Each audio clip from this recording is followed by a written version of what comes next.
Okay, we've got kids now, young adults, who we've trained to love working and persevere in any work or training or education that they put their hand to, which leads us to another area of training. If the parents can do it, that you're modeling this, is financial responsibility.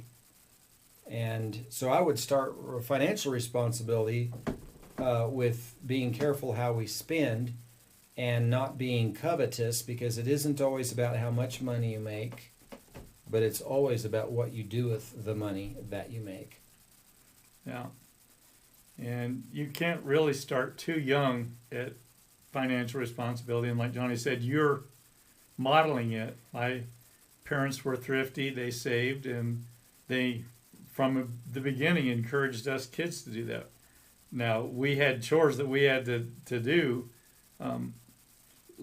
They never gave us an allowance, but we would earn money by the chores that we did, and we were expected to not blow all that money, but save it. And, you know,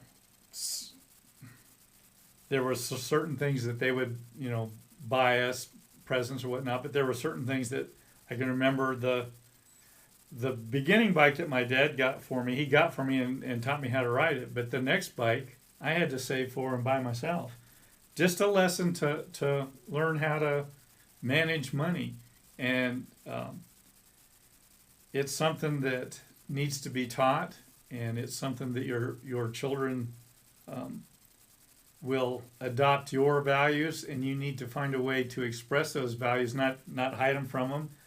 Let them know that the life they've got was, you worked hard to get them there. You don't need to hide that from them. You don't need to make a burden on them of like, I can't believe I have to work this hard just so you can have a life. But that these things didn't come for free, and the benefits we've got, we worked for, and you can have this kind of life, but you will have to work for it. But you're modeling that kind of thing. The lifestyle that you live is going to start revealing the motives of your heart. And I think the scriptures are pretty well packed, especially Proverbs, but everywhere. I would say that the love of money being the root of all evil is a nice overarching thought, that we don't want to be covetous, and we don't want to have a heart that is always seeking after material things.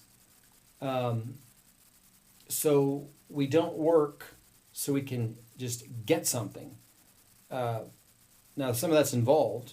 Like if you're trying to get some food, now, yeah, that's legit. But where I'm driving at with this thought is that we want to teach kids the value and the virtue of working, being perseverant, and then managing what they earn, not just spending what they earn, or saying, I would work really hard, kind of like an addict of some kind. I'll work really hard to get that reward. Then I go into shutdown mode. Yeah. I see more virtue, and I really see a more biblical framework of living if we say, I persevere in my hard work because there's virtue in the hard work. One of the virtues is that I would have money to provide for myself and my family. Yeah. Not necessarily get a bigger house, a bigger boat, a bigger car, and a bigger diamond and all the rest of it. That's a superficial kind of a counterfeit to all of this, to kind of bait yourself like a carrot, which the saying is, I owe, so off to work I go. We don't want to go there. We want to say we love to work, we love to achieve, we love to feel satisfaction at the end of the day, but we don't have to rush off and spend our earnings of that day, because that's not the reward. That's, to me, the money management is, I wasn't just going to go blow my reward for all that work. I'm going to manage it. I'm going to make it into a seed that I sow, in a spiritual sense, in a covenant, giving sense, but really a seed that I sow just how I handle that money, whether I'm investing it in land or tools or whatever it is. It's not superficial. You don't blow your money just to gratify your flesh. Yeah.